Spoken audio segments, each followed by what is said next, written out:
Esto es pa' que conmigo no inventen. Esto es pa' que conmigo no inventen. Atento, manito que llegó mi momento. La calle deme mi conocimiento. Atento, manito que llegó mi momento. El jefa dominicano también tiene su talento. Atento, manito que llegó mi momento. Atento, manito que llegó mi momento. La calle deme mi conocimiento. Atento, manito que llegó mi momento. El jefa dominicano también tiene su talento. Ponte atento que el que se levanta de la tumba. Y la nota que yo tengo ningún palomo la tumba. Yo te mato sin pensarlo y te meto en una funda. Yo tengo los contactos pa' que tu cuerpo difunda. Que si desenfundo, yo no desenfundo pa' yo hacer paquete. Desenfundo y en el pecho yo te dejo dos boquetes. Tú a mí no me conoces porque conmigo te metes. Yo te doy pa' que te den la sopa con un calimete.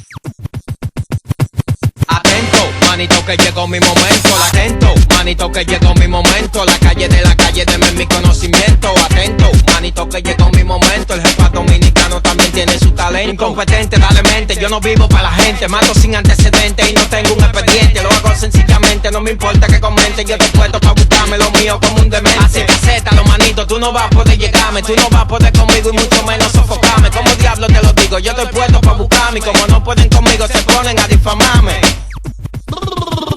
Químico, no te me empantes pa' yo no partirte el cuello. Te doy un saco de puñalada y te mando pa'l mocoso cuello. Tú no vas a poder conmigo, en la boca te pongo un sello. Te pongo a cargarme bulto, maldito camello. Te pongo a cargarme bulto, maldito camello. Atento, manito que llegó mi momento. Atento, manito que llegó mi momento. La calle deme mi conocimiento. Atento, manito que llegó mi momento. El jefa dominicano también tiene su talento. Atento, manito que llegó mi momento. Atento, manito que llegó mi momento. La calle deme mi conocimiento. Atento, manito que llegó mi momento. El jefa dominicano también tiene su talento. Soque, pásame esa guitarra.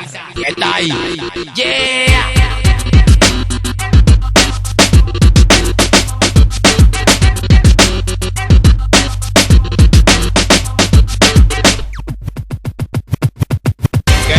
Manito, el soque de este lado metiendo mano. El Pacífico, 7-8 en la casa. Botico Music. La sombra en el instrumental y produciendo también. Yeah.